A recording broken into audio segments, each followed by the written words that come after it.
Hey, Tanse, I'm back. Isn't that movie man, that little girl says on Poltergeist?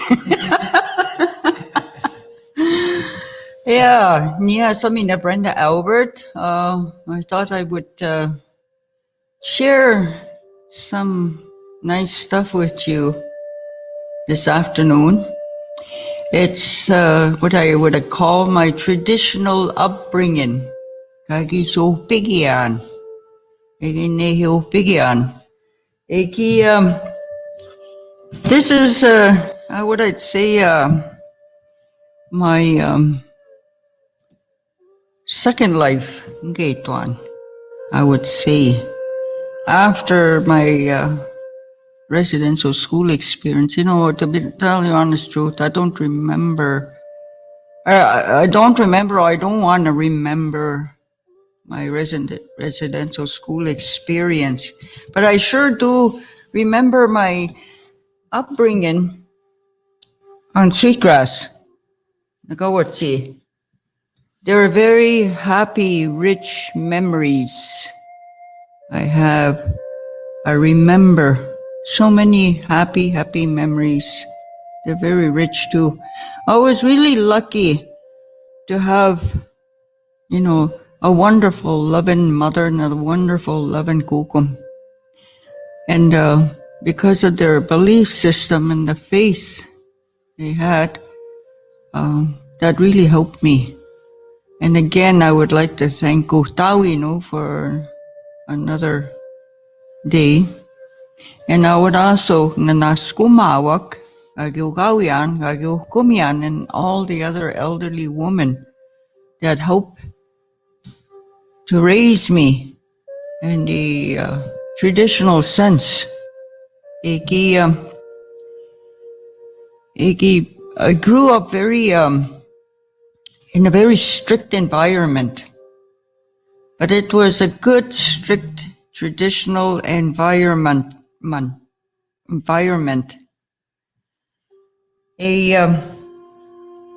mother, my late mamawa, she never went to school, and my kukum too, she never went to school. They went to school in a traditional sense.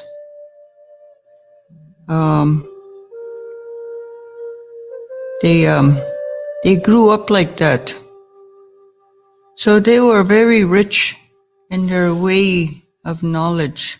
And whatever they knew, they passed it on to me. The language was so important, because that's the only language they spoke. So it was constantly spoken when I was growing up. And still to this day, that's all we speak at home in Nihiwea.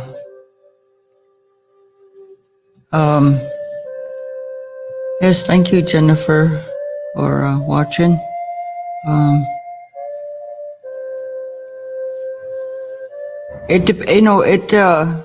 When these students, people, when they went to residential school, some went for many years till they turned 18. But my late mom, my late kukum they finally became stubborn and they put a stop to it. I guess they realized that we were my brother and I, we were not the same kids that they had sent. They were that we were sent there. We were different. So that's probably why they put a stop to it. I'm so thankful for that. And I'm so thankful that my late mom put a stop to it, because, what happened to me could have continued, I guess. And again, thank you, Darlene and Jocelyn, for listening in. Anyways, I'm going to go back.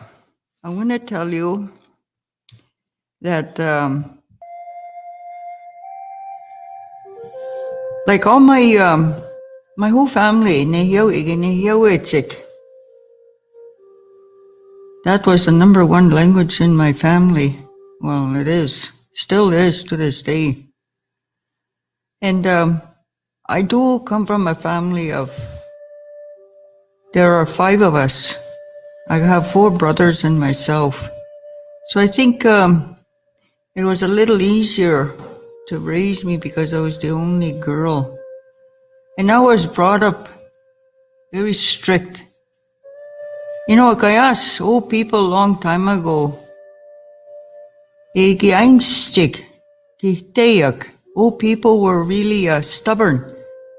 They were very inanimate about how they wanted the young to be raised. And not like nowadays. Young people are, I find that they're a little hard to raise, because they have so much of this technology that takes away their listening abilities. But anyways, I grew up in a home I was surrounded by other family members, grown-ups. But the way as a girl, I was raised a little differently from my brothers and my nitimok, my male cousins. I was from an early age, I was taught how to do housework. I remember making bannock at a very early age. Mind you, I didn't make good bannock back then, but with practice, you learn to make good bannock. Edible, at least they could eat it. Not hard as rock when I first started. But anyways, and I used to watch. I remember my mom and my kukum said, "Snop, watch, listen." That's the only way you'll learn. I'm so thankful that they taught me. They told me that as a female, as a girl, that I had responsibilities. Because these skills that they were teaching me I was going to use them when I became an adult. And I'm so thankful. Oh my goodness, the things, I can do these things by myself now. And I'm so thankful they taught me and told me. For instance, making bannock. Girls were taught at an early age how to make bannock.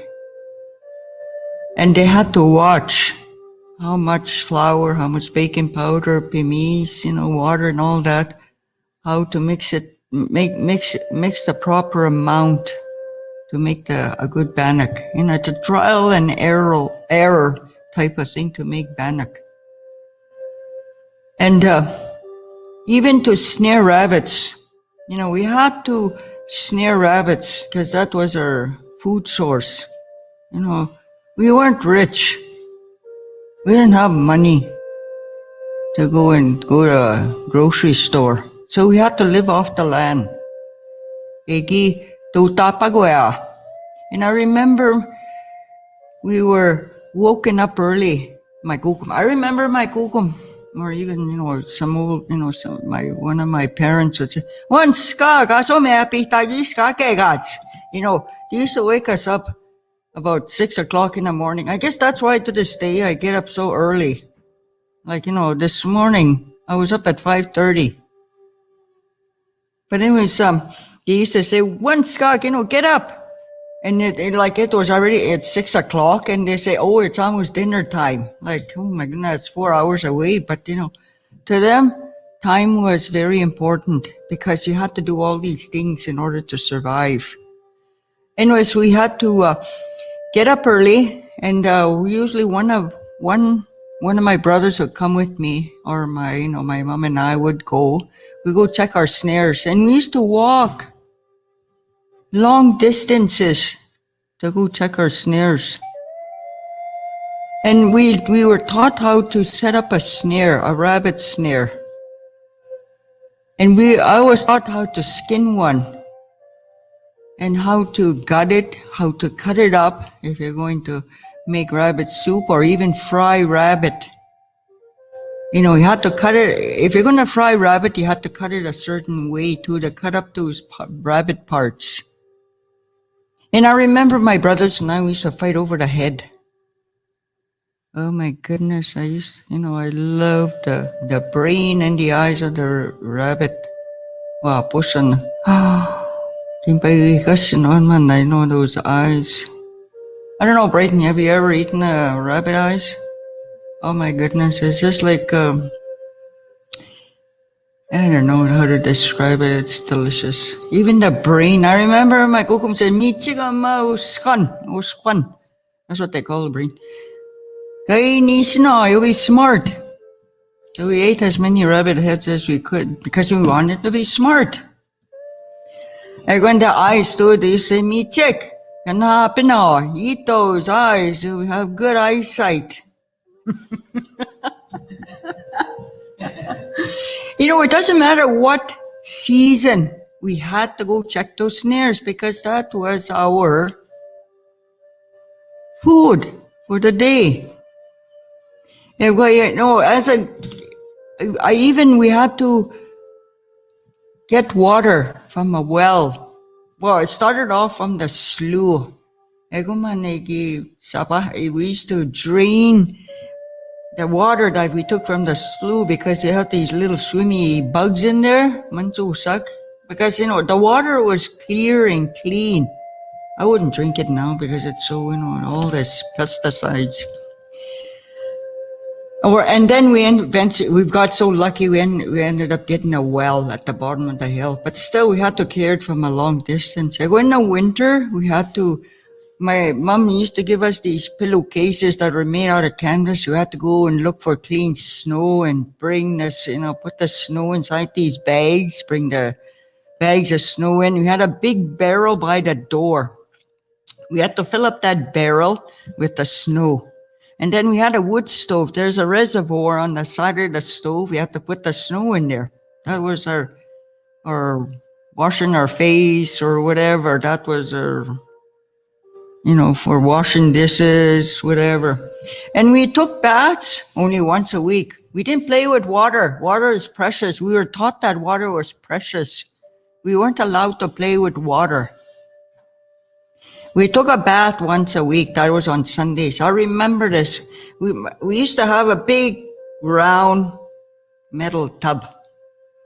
And we started off with my brothers, the youngest one. There was lots of water in the tub. So he would take a bath. I would, that was because I was the girl, the oldest girl, my job to wash. We all had they all had long hair, long braids, so we had to wash their hair. And I had to braid their hair. And then the second one, and then the third one, then my oldest brother, I was the last one. You know what? By the time I got to I ended up taking a sponge bath. Without my brother seeing me in the closed room. There was only a wee bit of water. So that's the water I used to wash with. I remember Saturdays we had to do laundry. And even if it was a cold winter day, we had to go hang the clothes in the clothesline. Like, sometimes I wonder what was the purpose of that. You go hang up the clothes on the cold winter day, your clothes freeze. And then before the end of the day, I had to go get the clothes. My hands are freezing. You bring these clothes in, these clothes are able to stand up by themselves. They're frozen. And I just wonder, Tani, go man, why did they do that? Why did we go hang up those clothes outside when it's freezing cold? And then I asked my mama, I said, Tani, go mama. I said, Kaguta, wait to me. They smell nice and fresh. That's right. Long time ago, the air smelled very fresh. It was very fresh. Very. But now, that smell, I can't smell it anymore. It's like, that freshness is gone. But anyways, that was our, we struggled to survive. And I remember nobody had indoor toilets. We had outdoor toilets. And the struggle just to go to the toilet in the winter time, we had deep snow. And, in the mornings, it's still dark. We used to have these little lamps on, and we had to carry one just to go to the toilet because it was still dark. Yeah, and we had no power. And we all had things to do. My brother's job was to bring in the wood because we needed the wood to keep the heat on, the heat going in for cooking. And we used to have a wood stove. I remember the wood stove, and on the other side we had a big barrel type of stove to keep the house warm. And those winter mornings, I remember nobody wanted to get up in the morning because it was too cold. The fire kind of died down. It was cold in the house. So, it was a hard life. It was a hard life, but to me, it was, now when I think about it, it was an easy life. I remember I remember those memories. I think I would rather live that kind of life now. It wasn't run by time. It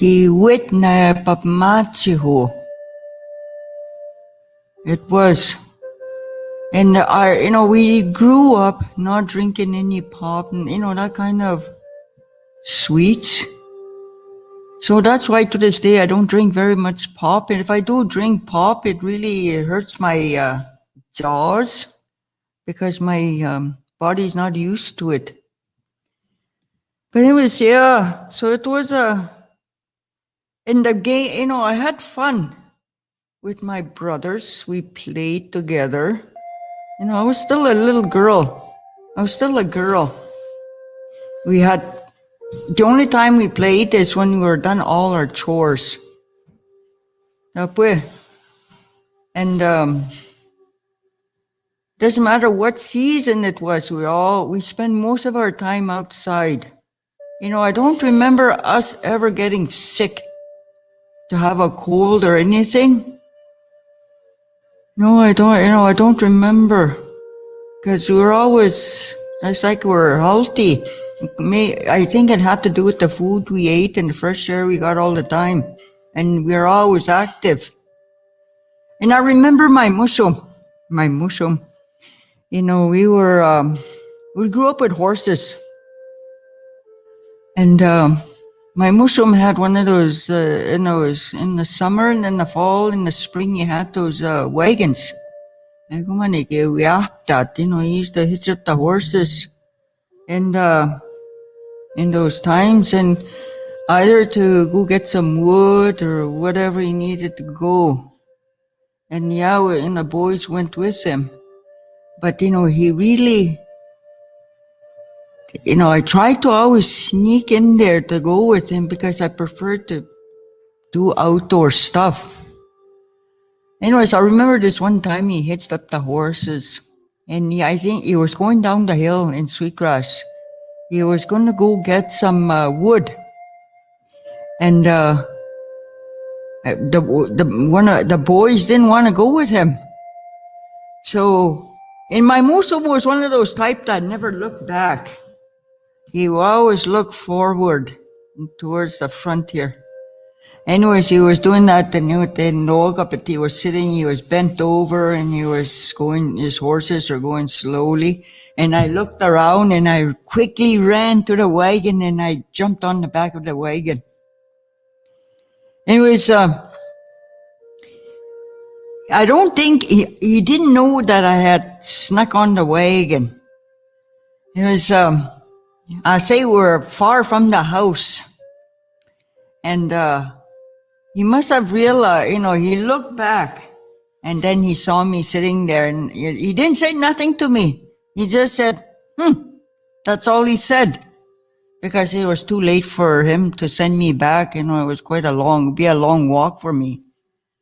Anyways, I did end up helping him. He did go for wood. He would chop it down, and there was no chainsaws or anything. He chopped down the wood, and I would haul the wood from the bushes to the wagon, put it on top. They weren't heavy. They weren't heavy, the dry wood, the dry trees. So when we were done, we just came up the hill, and that was it. And I think he must have told my kukum. He said, my kukum told me after, he said,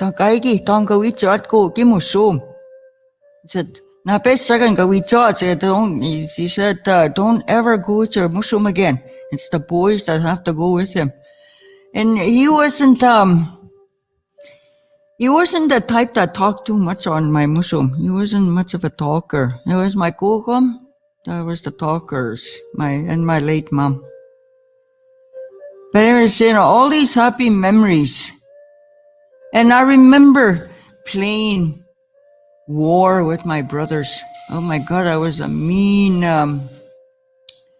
Satsman, I was always by myself. And we would make our own guns out of wood. And because I was all by myself on one side, my brothers were on the other side, I never died. They shoot me, I'll be still running there. Anyways, because if I was dead, more or less, when you play war, they had nobody to shoot.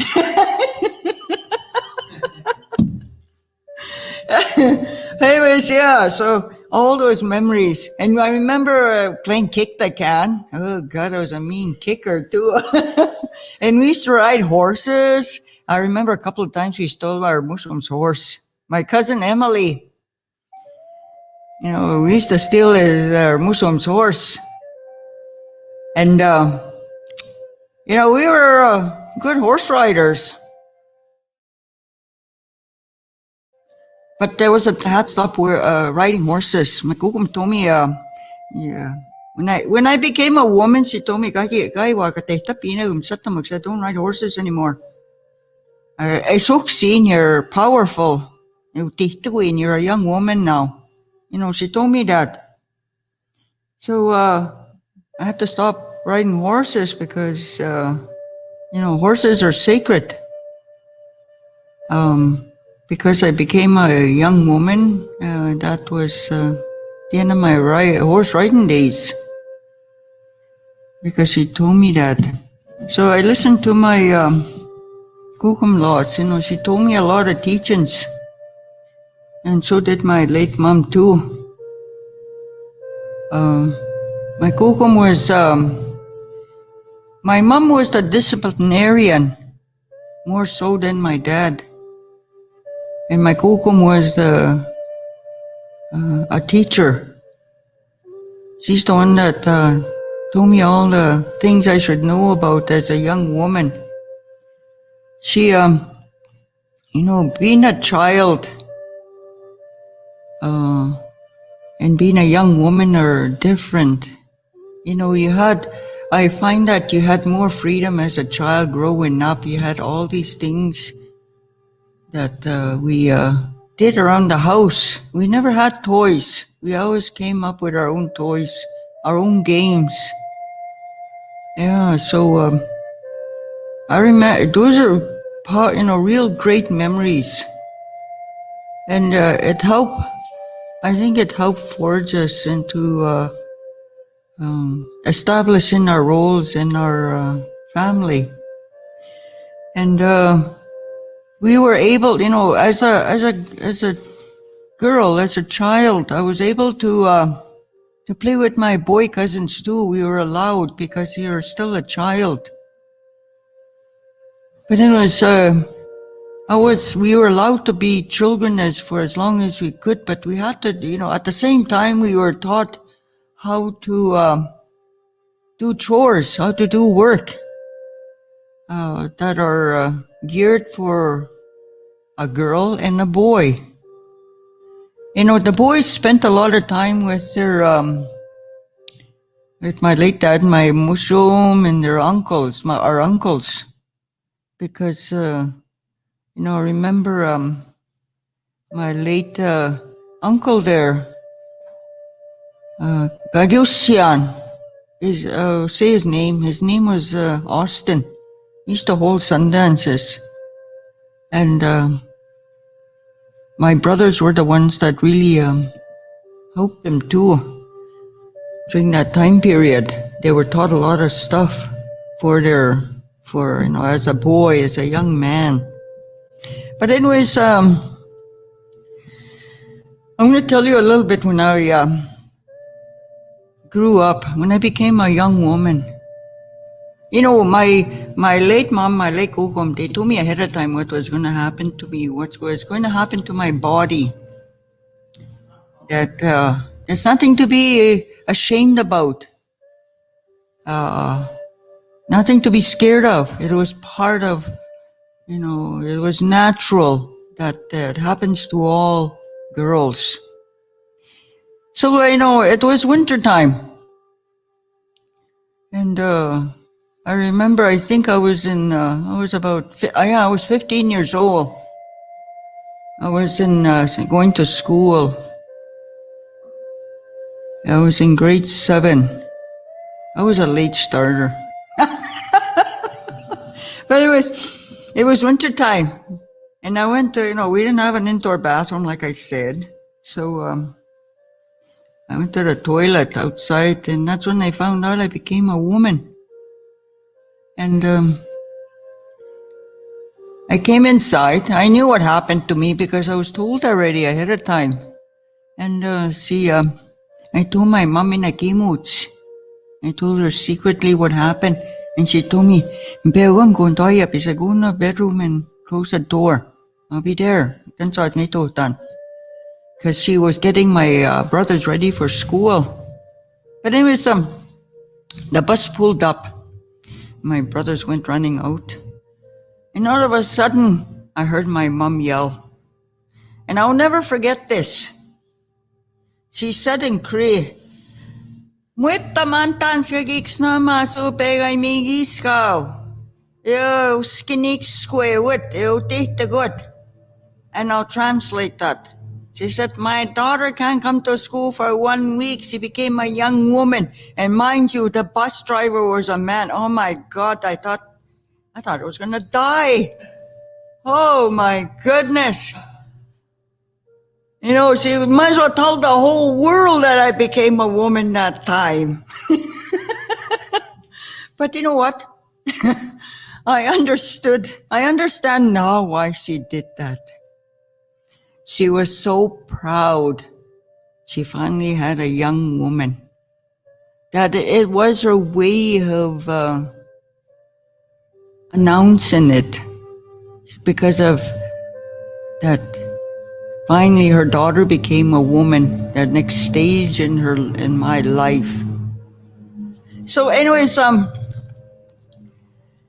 when that happened, there were in my house, We use it as, it got turned into a bathroom now. It's a little tiny room. They turned it into a little tiny bedroom for me, like a little room, my own little house. So they took everything that was out of there, because back then it was used like a storage space. So they took everything out of there. They put a little tiny cot in there, had my own basin, my own slop pail. Back then we had slop pails. My own dish, everything. It's like my own little house. It had everything in it. And when it was done being set up, I was told to go in there, not to look at anybody. I was supposed to look at the floor, not to look at anybody, just to go straight in that room. So I went in there. My mom told me, "Skap ska home, lock it." And back then we didn't have locks. We had knives for locks. So I stuck a knife there. It was, my kukum heard right away what happened. So she came over, because back then they didn't live too far from us. And she came. And she came in the room, Mama Tetay. And open the door, no sim, she said. So I opened the door and my kukum came in. And then she gave me a hug. I remember that. She gave me a hug. And she said, "Nanas ko mun." And said, "I'm very thankful that you got to see the next stage as a young woman." And she talked to me. She talked to me a long time about how to respect myself, how to not allow that this is one kio. She said, "This is your body." She told me how to respect my body, how to respect my mind, how to respect people, how to respect my brothers. And the things that I did as a girl, a child, those things are done. Now that I'm a young woman, you have different things you have to do. She told me lots of stuff, that the way I see my family is going to be a little different, because I'm a young woman now. You cannot play with your brothers, he said. You gotta respect the brothers, your brothers, the boys. She told me how to respect my brothers. When they're laying on the floor, you do not step over them. If their hat is on the floor, you don't step over it. Because as a young woman, you're very powerful. The boys are clean. Yeah, she told me a lot of stuff. And I was in that room for 1 week. I was not allowed to talk to my brothers. I was not allowed to come out of that room. And I had things I was taught how to knit, how to darn socks, how to sew a blanket, and all this other stuff, beading, and all this stuff was brought to me. My mom, she told me how to take care of myself, to clean my body, how to, because the woman's monthly blood mihko, esoka, it's very powerful. And yeah, so it was a time of learning. I would never forget that time. And I'm very grateful that I went through that all those teachings during that moon time period, the first moon time I went through, it was, given to me. But it was all that, all those one whole week. At the end of that week, it was my coming out. It was my coming out day. And when it was time for me to come out, there were 4 women, 4 old kukums, 2 on each side of that doorway. And in the middle was a miyakasigan, was a smudge. And my kukum said, "Pataks," he said, "Step over this." And she got so, step over it. When I was coming out of there and stepping over that smudge, these 4 old women, my kukum was in there, they prayed. Then, when I was done that, I thanked them, I hugged them, shake their hand. My mom had a little feast in there. And you know what? All that stuff that I had in that little room, I gave it to the old ladies that were there, because that's the rites of passage stuff. You don't keep anything. One of my granddaughters became a young woman, and I did the same thing. I'm trying to keep this tradition.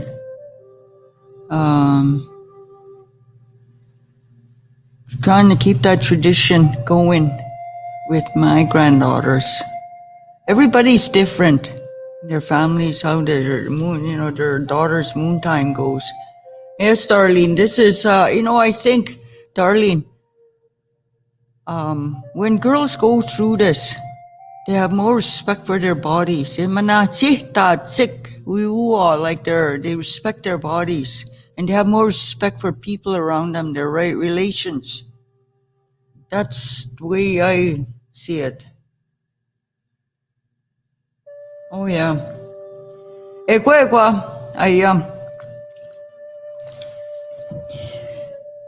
That's how I was taught how to respect ceremonies too. I remember, I was never allowed when I became a young woman during that time period. Right through, even in my 30s. That's how strict I was brought up. I was not allowed to go anywhere. Absolutely nowhere.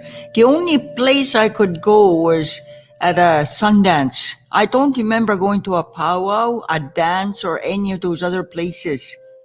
The only place I ever went was a Sundance. When I went to a Sundance, I had to stay in our camp area. And I was not allowed to go visiting. I was even during my, I had so much respect for these ceremonies. I remember that my kukum said, "Kiam, egi sikuin, peho, pegamigiskaw." She used to say, "Wait, even after you're done having them, wait 1 week. Because, your body's still going through that change. You may stop having them, but your body's still going through that change." So even though I was better after 1 week, I stayed home. So I did stay home quite a bit. And I was home by myself most of the time. Nobody knew about me. It's like I was hidden from the world. And I'm glad they did that. I'm so grateful. They weren't ashamed of me. They were just protecting me. So nobody knew that much about me growing up. All they knew was that my mom her nickname was Chichin. All they knew was that Chichin had a daughter, but, nobody ever really heard about her. Yeah, so I was brought up like that. And I remember this one time I went to a Sundance. I must have been in my late 20s. I would say about, I was late. Oh my goodness. I was at a Sundance. I remember, I'll tell you one thing. My kukum Manawa, she used to say this to me all the time. I used to really believe her. She used to say, "If you look at young men, you're going to get pregnant." Oh my God, every time I would If I see men, young guys, boys, whatever, I had my head down all the time. I was scared to get pregnant by looking at them.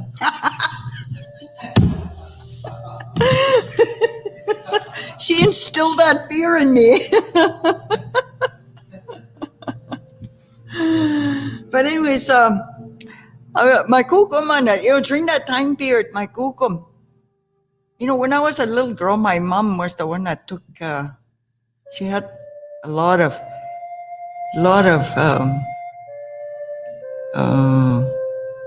teachings that she passed on to me when I was a little girl. Then there was my kukum. My kukum, when I became a young woman, she took over more or less, because she told me many things. She taught me this and that. But as I remember this one time, she took me, I went to a Sundance, and I must have been, in my my mid-20s. Even then, oh my goodness, I was scared to look at guys, get pregnant looking at them. And I sat inside the tent. And I would help around cooking and all that, but I wasn't allowed to leave that tent area where we were. And then one day my kukum said, "Asam nosim, pawicheon, ipagiuga." So come with me and my granddaughter, we're gonna go visiting. So we went. We started off to the next camp where the person was living. We did that all the way around. We would stop at almost every tent, and I would sit right beside her, and she would, atamskos, I'd shake their hand, and then she would say, "Ego akukum, uteutse," and she would say, "This is your grandmother from here." And she did that. She introduced, we went from tent to tent, and she would tell me who they were, where they're from, and how I was related to them. I understood what she was doing. She was in her way telling me how relationship is so important, and how I'm related to people in this place and over here. And one thing she told me was, everybody on Sweetgrass is related. She used to say that to me. Everybody on this reserve is related. My kukum, the concept, wakuhtu, and kinship, relationship was very important to her. And, I'm so glad she did that to me. Yeah, but anyways, that was her way of, teaching wakuhtu. And then she would tell me things. She would show me medicines. You don't go and grab. She used to say, don't take anything you don't understand. Something something that wasn't handed to you. Don't take it. She used to say that, don't take anything that you don't understand, that something wasn't handed to you, wasn't gifted to you. You sin. Pastahun. But anyways, and no, she used to show me different kinds of medicines, childhood medicines when kids get sick. She used to show me, earache medicine for kids, even for headaches. My mom was the same way. Those medicines were given to my mom too, handed down from my kukum. My mom would hand them down to me, and some of them from my kukum. And this is, these medicines, they're not, they were never meant to be sold. That's one thing she told me. She said never sell them. The biggest word was pastahun. She was always, that word pastahun. And, I'm very grateful that she told me all this stuff and showed me. And one thing is, when she also told me, if you're going to pick medicine, she said, you got to have a little feast every time you take a medicine. Because in a naskumuinam, into migusin gutnaman, that's how you give thanks. You feed them. She used to do that. I don't see very many people do that. Anyways, it was, I remember those times. Very memorable, treasured memories. And one time, I'm going to share something with you. There's one time my kukum, I used to pick up my kukum and, we used to go to town. Even when I go play bingo, she would come and sit with me. She just wanted to go and see people. Just see people in the bingo hall who was there, just to get out of the house. My kukum lived to be old. She was an independent woman. She even still carried her own wood. She did. Oh yeah, she was scared of the gas. She said, I don't want no gas line in my house, I will explode. Oh my goodness, she was scared. She was always scared she would explode if a gas line was connected to her house. So right up to the end, she burnt wood. When I went to visit her, even on a hot day, she would make a fire inside the house in her wood stove. And we'll be sitting there. We'll be just sweating. There was beads of sweat coming down our faces. And here she is cooking over the fire, over the wood stove. She had her little black sweater on. She wasn't even sweating. And tapugin paigas, boy, you're making it hot. Basta. You'll find out when you're old. You know what, tapuy? I'm at this age now where I get cold easily. I understand now where she was coming from.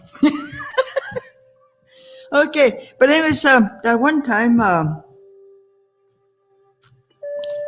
she told me, no sim, said, my granddaughter come tomorrow. Okay, and it said to Taushik, she she came and she told me to come tomorrow. And I thought, okay, I thought she wanted to go to town or something. Anyway, I went the next day to her place. I stopped no sim. I walked into her house. No gomtao. Ulte. She was yelling from her bedroom. And when I walked into her bedroom, she was sitting on the bedroom sheesh. And on her lap, she had a little package. No simtic. She said, my granddaughter, we meet Tanki Guito, Sunamatan. Said, I'm going to give you this. I'm going to pass on this to you. Said, open it. So I slowly opened this package. It was wrapped in a material, like a scarf. And inside it was a woman's pipe. And Kia guawaito. Kia, this is yours though. And she gave me this woman's pipe, showed me how to use it. And she told me when to use it. And I felt so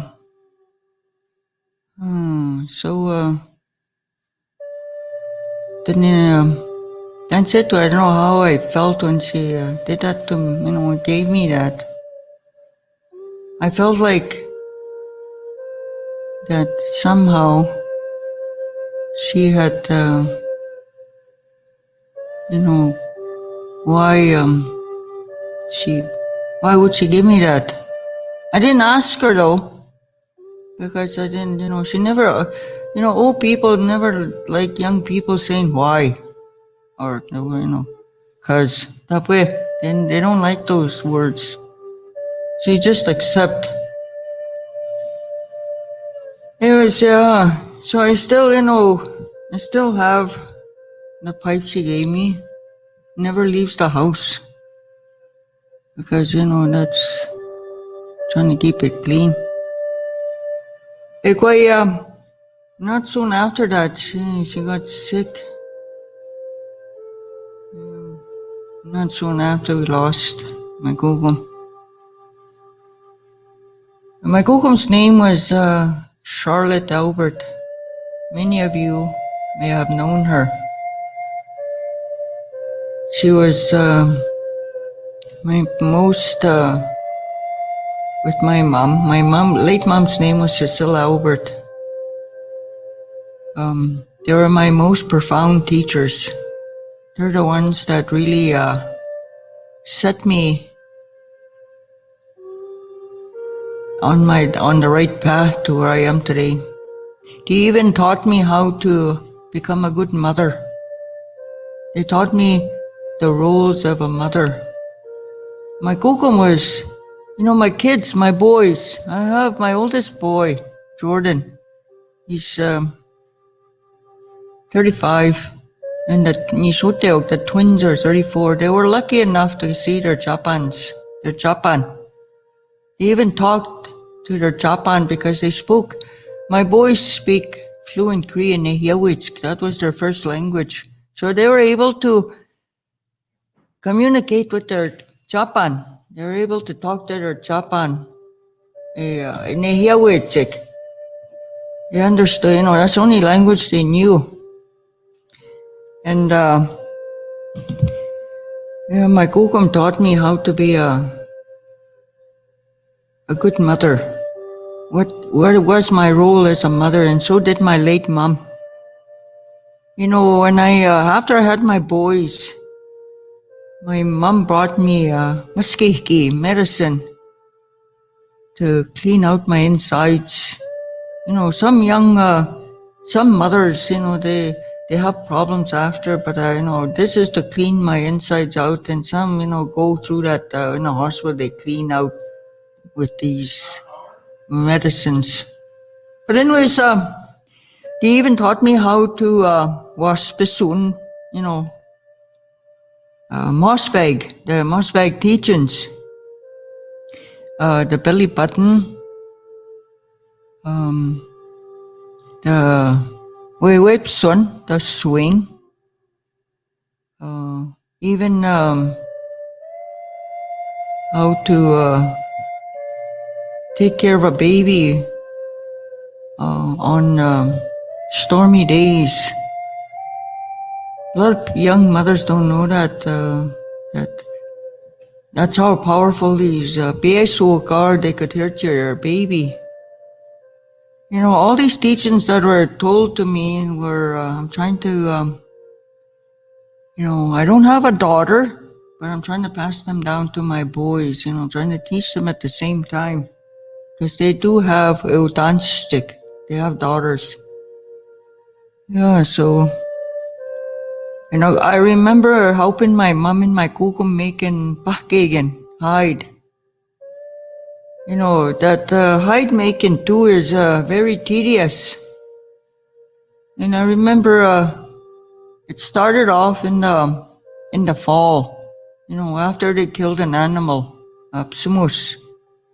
We would I would go with my Gugum, and she would go take it to a creek. And I used to wonder, a deer's hide into the creek, and they would tie it. And in the springtime, when the snow was melting, the creek was melting, when the river, the creek was flowing, it would take off all the hairs off that animal. And they would, after the roads were dried up, they would go get it. And that's when they started that hide making process. It's like it took almost a whole year to make a hide. I even helped my mom, my kuko make pagongam, a tent. I remember my mom, she made a tent. Oh my goodness, she made a tent she started off one day in the afternoon, she was done the next day. And she worked through the night. And she did it by those old-fashioned pedal pushing sewing machines, and by hand I helped her. And if I didn't do it right, they made me undo it, and I had to do it over again. So it was, I learned to do something right the first time, because, undoing it again, it's harder to undo it. So I always tried to do it right the first time. Yeah, there are many teachings. That way, there's many things I could go into, but I just wanted to tell you, listeners, people, that my traditional upbringing was very strict, but it had a lot of love and order. And it had purpose. Everything I did, everything they taught me had a purpose. And to prepare me for the road in the future. And I wish that some young girls could listen to this, that girls are the life givers. And I gotta tell you something. Kayas, my kukum got married at a very early age. She used to tell me all the time. But that's one thing she used to call when she got angry at my mushroom, she would say, I'm so that's what she used to call her. Oh, you yellowhead. Apparently my mushroom's ancestor was blonde, some French guy or something. But my kukum was young. She said she was I was 14 when I became a wife to your mushroom. And your mushroom was much older than me. Really old, said in about 20, in the mid-20s. So he was old and she was young. She was given to him. She always told me this story. She was, he makes him go yando. She was, I was given to him as his wife. I used to hate this old man. But you know what? As the years went by, they were inseparable. They are always together. And you can tell there was love. That love grew as the years went by, after having how many kids. My brother and I, we went to clean the graves. We had a graveyard feast. There was a graveyard feast in Sweetgrass this past weekend. And it's good to clean your past, relatives that pass away. And there are some that are buried down the hill too. There's 2 or 3 little graves there. Not many of our family members know that. There's 3 little graves there. I remember my kukum used to say that,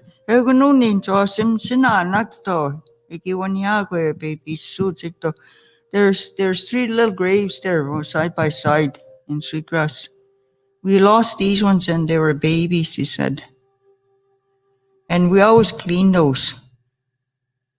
And we even put their, we didn't know their names, so we just put Albert Baby. So, or the younger people will know.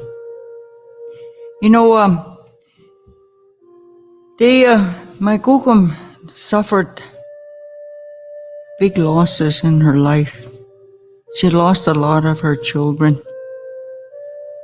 Many of her children went ahead of her, and she still remained strong. For a small little body, she still remains strong. She lost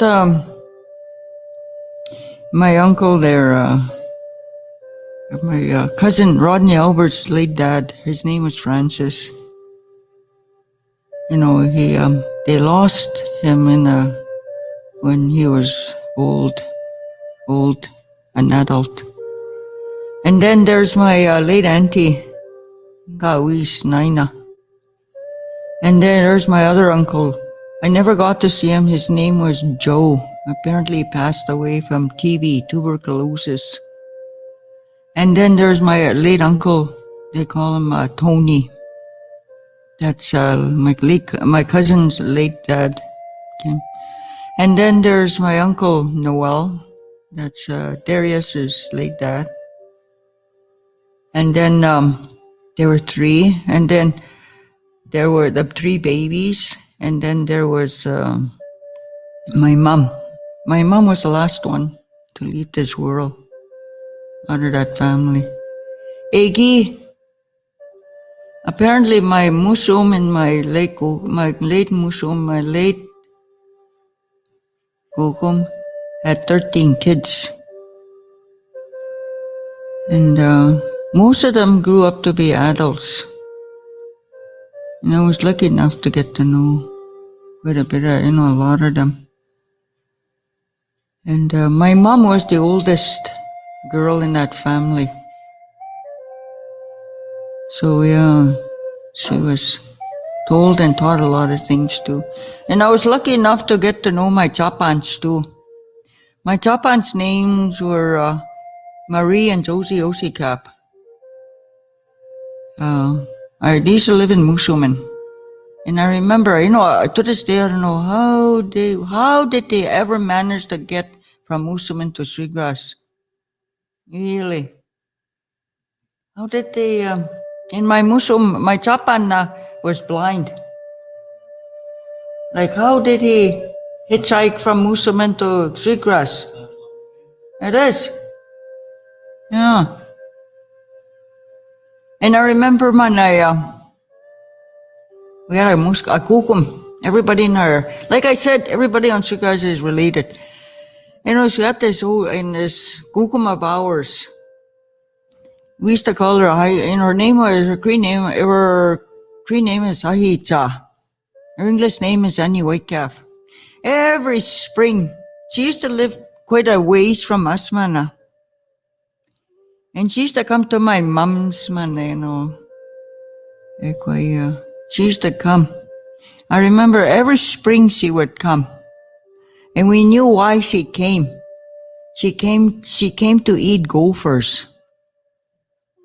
And us kids, it was our job to catch her gophers. So we caught gophers every which way we could. We would drown them, we would bash them on the head. Because we didn't have gopher traps. So we would, in the springtime, you had the water trickling from the melting snow. We would haul water from those trickling waters, and we would dump the water in the hole, and one of my brothers would be standing there with a stick. In the head, the gopher stuck his head out, bop, he would bop him on the head, and he had a gopher. Then, the other way was, we would put a little string around the hole, the neck of the hole, and we would sit there for a long time, and if the head stuck out, we pull it out. And then if we caught enough, we would take it to our kukum Ahicha. And she was so happy, man, and we had a whole bunch of gophers. And then she would prepare them. She would singe the hair, all the hair from the gopher. I know how to prepare gopher, by the way. And she would singe the hair, cut it, man. I would end up helping her. And then she would cut off the head, the legs, and take all the guts out, cut up the gopher into pieces, put it in a pot and boil it. And my goodness, we have a feast. All of us kids would sit around her and we would eat gopher with her. But it was fun days like that. Yeah. We ate everything we could possibly. It was edible. Yeah. So anyways, hope you, thank you, Darlene, for listening. Yes.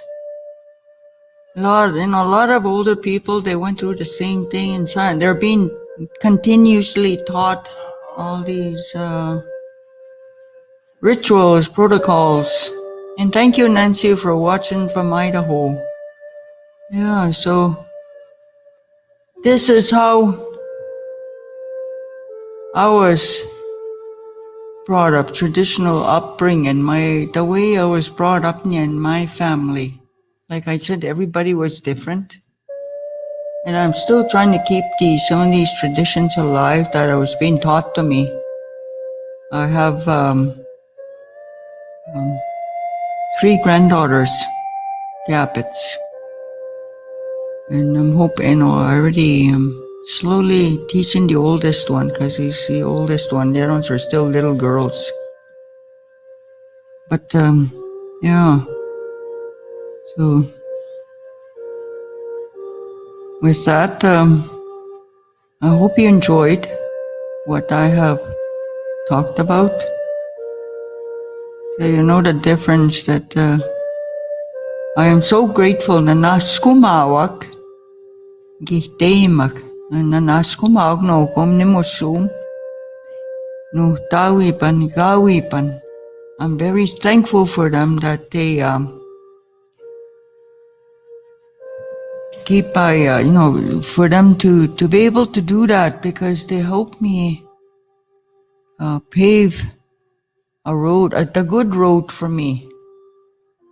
Even though the things I went through in residential school, it helped, their teachings, it helped. Yeah, so I thought I would share, and maybe, there's many things I could share. And, I gotta share this with you. I'm really, really gonna share something with you.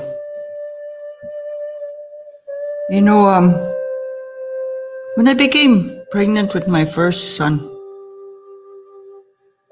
I didn't really see the doctor right away. Nowadays mothers, they go see the doctor, and the doctor asks them, "Do you want to know what you're gonna have?" And right away they say, "Okay."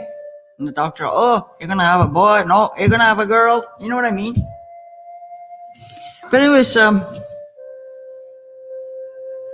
that moment. This is what really happened to me. I was pregnant with my first son. One night I had a dream that this old man came to me in my dream. It had white hair, braids.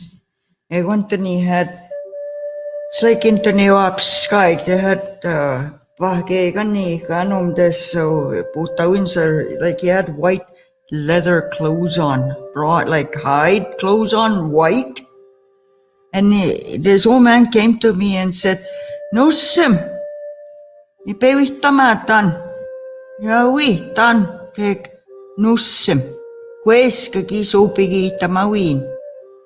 It translates into saying, "My grandchild, I come to tell you, I'm going to lend you one life. You have to finish raising that life for me in a good way." And that's when I knew I was going to have a boy, when I woke up.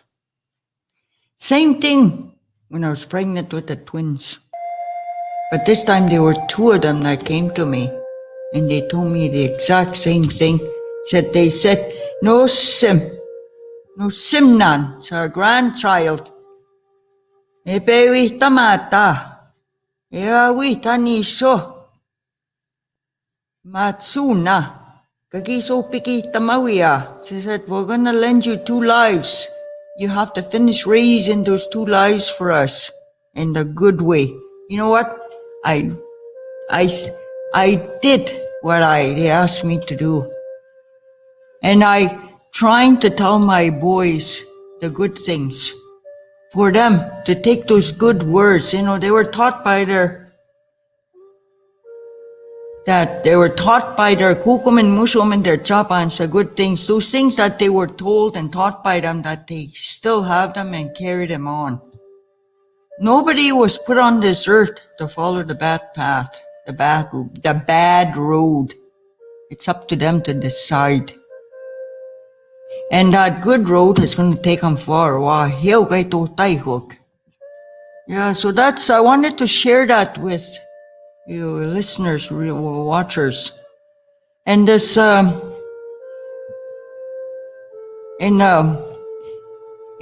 thing, I can talk to my boys in Cree. I can explain things better to them in Cree and Nehiawan than I could in English. Samen stuta ke tansetak. Kagageiskimak. I'm never going to stop talking to my boys. I'm going to stop talking to them. My mom used to say that to us. Even, Muy, no tenigo nakataskan, said I'll never stop talking till I leave this world. That's what mothers. Doesn't matter if their kids are all grown up, those kids have to still listen. As long as their mother's on this earth. Any parent. So I like to share that. And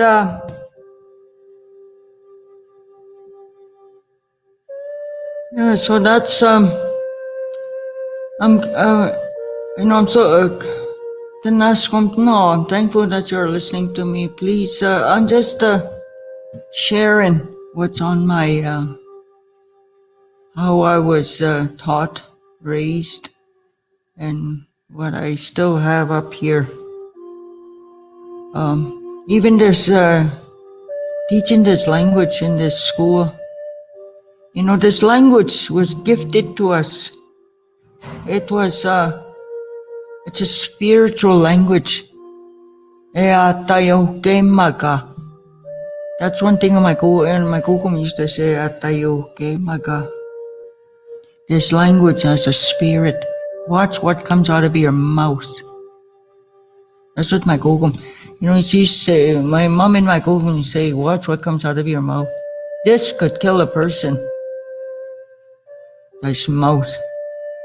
Agi pasta mawai sino.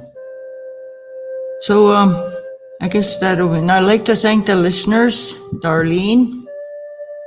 Oh, I was gonna say one more thing before I go. After the twins were born, my kukum, my late kukum, Charlotte, had twin sisters. There was one of them was called Omsamau. I guess that one passed away when she was a young girl. And then she had the other one, Usimsa. She called that one Usimau. So they had nicknames. But it was she gave nicknames to my Nishotemak, my boys, the twins. And she wasn't going to give them the same nicknames as her late sisters, her twin sisters. So the oldest one, his name is Ryan. His name is Ryan Albert. She called that one Nikan. So Nikan means the first one. And the youngest one, Nathan Albert, she called that one Naway. Naway means last one. So a lot of people in my reserve don't call my twins Ryan or Nathan. They call them by their nicknames Nigan or Naway. And that name stuck with them because their Japan gave them that nickname. Yeah, so I wanted to share that with you. I'm very thankful that she still passed on all these teachings, and my late mom, I thank them again, Nanas Kumauk. And again, Thank you for listening. I think I talk too much sometimes, but I just love sharing.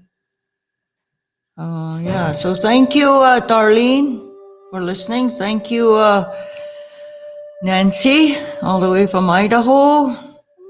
Thank you, Sister Charlotte. She's got the same name as, and Jocelyn. Thank you for listening, and Jennifer. That's just my upbringing. And thank you to my, by the way, Nathan Albert is Nikusis.